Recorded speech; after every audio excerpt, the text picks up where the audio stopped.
dia membutuhkan mengubah dari bahan baku menjadi barang jadi itu selama 60 hari. Tolong diperhatikan ya. Ini nanti ada di apa nih kasus materi untuk UAS lagi nih. Menghitung operating cycle dan cash cycle. Kemudian ya ini 60 hari. Kita tambah lagi ini collection period. Berapa lama kita bisa mengkoleksi penjualan? Ya, piutang itu berapa lama kita bisa menagihnya? 60 hari juga. 60 hari. Kemudian payable deferral period. Payable deferral period ini berapa lama utangnya harus dilunasi? 40 hari. Jadi cash conversion cycle itu 80 hari. Artinya apa? Dari mulai bisnis kita jalankan ya sampai uang itu terjadi penjualan ya dikurangi dengan hutang baru menjadi cash arus kasnya baru 80 hari. 80 hari berapa? 2,5 bulan. Nah, ini kurang sehat sebenarnya. Di mana kurang? Kenapa? Karena ini collectionnya aja 60 hari. Sementara ini 40 hari. Nah, ini kan berarti bayarannya lebih cepat daripada collection. Ini tugas dari si manajer keuangan. Jadi contoh kasus, perusahaan Anda membutuhkan waktu produksi mengubah bahan baku menjadi barang jadi. Ini lihat, rata 90 hari. Penjualan hingga pembayaran oleh pembeli rata-rata 60 hari juga. Ini kita rata-rata ya, average. Kemudian pembayaran kepada pemasok atau supplier dibutuhkan waktu rata-rata selama 40 hari sejak pembelian bahan baku. Maka siklus konversi kas perusahaan Anda adalah 80 hari. Nah, ini contoh yang kurang bagus. Yang bagus itu mungkin produksi nggak bisa nggak bisa kita paksa nih produksi. Tapi average collection periodnya buat ini 30 hari. Payable deferral periodnya 40 hari. Ya, ini lebih. Jadi di situ artinya berapa? Kalau dibuat ini 30 hari, berarti 60 ditambah 30, 90 dikurang 40 dapatlah 50 hari. Jadi 1 bulan 20 hari cashnya sudah masuk lagi ke perusahaan, ke kas perusahaan. Halo, bisa ini ya, bisa ikutin mengenai apa ini? Apa ini? Operating cycle dan cash cycle ya. Boleh? Halo? Tolong dijawab. Siapa ya? Siapa ya? ya? Ya. Kita lihat ya. Untuk memastikan proses operasional berjalan dengan baik, maka manajer keuangan harus mengatur modal kerja sedemikian rupa. Ya, artinya seefektif dan seefisien mungkin. Ini. Itu kita gambarkan, kita balik lagi nih tadi nih. Ini memang bahasanya Inggris. Ya. Receive material. Jadi waktu kita terima bahan baku atau raw material, nih kita buat di sini. Payable deferral period. Temponya hanya 40 hari. Pay cash for purchase material. Ya. Bayaran cash untuk pembelian material. 40 hari.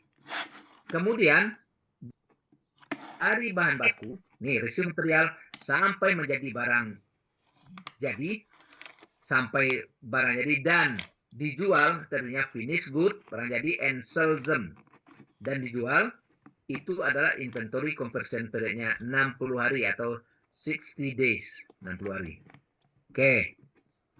Kemudian setelah dijual dari finish good and sell. Ini contoh. Ini sampai sini finish good. Dari sini ke sini kita jual nih di sini. Dijualnya itu average collection periodnya 60 day, 60 hari juga. Ya, selesai di sini. Nah, inilah cash conversion periodnya selama ini.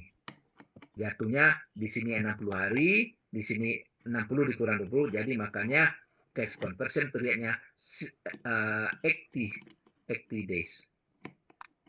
Collect cash for account receivable. Jam 5 berangkat. Jadi permasalahan yang muncul, Anda harus membayar pemasok pada hari ke-40.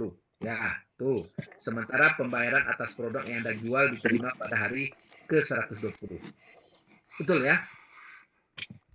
Dari mana 120? Nih, dari sini nih. Dari pembelian bahan baku sampai menjadi kas itu, beli bahan baku sampai uangnya terima lagi 120 hari. Dari mana?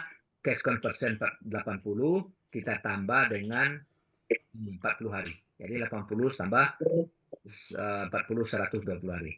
Dalam kondisi ini Anda dapat pinjaman bank dengan konsekuensi biaya bunga. Ini. Halo? Ya.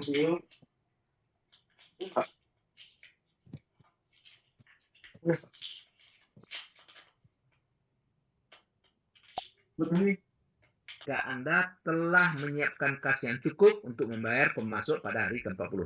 Jadi dia sudah menyiapkan. Yang jadi masalah kalau dana nggak cukup harus ada pinjaman bank. Apa risikonya? Ada risiko biaya tambahan lah terhadap pinjaman dari bank tadi. Kemudian, namun secara pemahaman konvensional kas mengendap selama 40 hari. Ya, kas itu, namun secara pemahaman konvensional kas mengendap 10 hari berkonsekuensi pada opportunity cost, yaitu biaya akibat tidak memanfaatkan uang mengendap tersebut. Misalnya, uang tersebut dapat dimanfaatkan untuk membeli surat berharga sehingga mendapat return. Ya. Solusi terbaik adalah mengurangi triple C. Apa triple C tadi? Triple C, ingat ini, cash conversion cycle-nya harus kita kurangi. Dengan cara mengefisiensikan proses produksi jangan terlalu lama, jangan 60 hari. Buat saja 30 hari, usahakan. Mengefektifkan proses penagihan jangan 40 hari. Penagihannya cukup, penagihan jangan 60 hari. Penagihannya buat 30 hari. Dan memperpanjang waktu bayar kepada pemasok. Iyalah, jangan 40 hari. Mungkin ke pemasok dikasih selama 50 hari atau 60 hari. Itu akan solusi yang paling baik. Itu manajer keuangan mengatur itu. Atau memberi masukan kepada pihak-pihak yang bernegosiasi.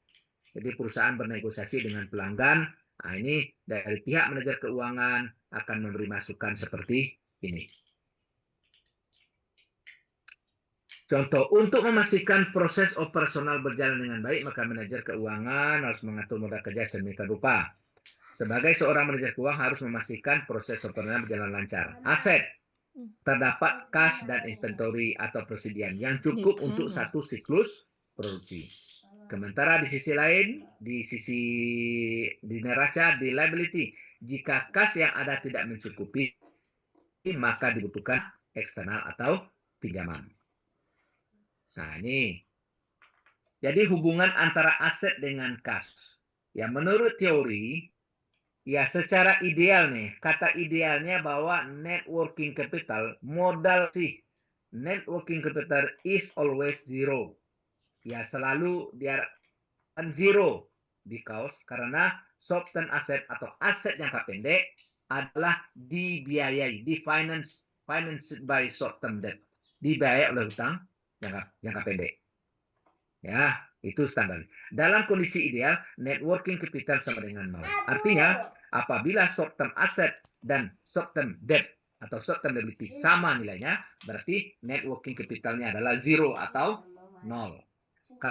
Sama dengan short term debt. Ini nih. Ya. Kemudian, dalam kondisi tertentu atau seasonal variation. Dalam kondisi tertentu atau seasonal, perusahaan membutuhkan current asset yang lebih banyak.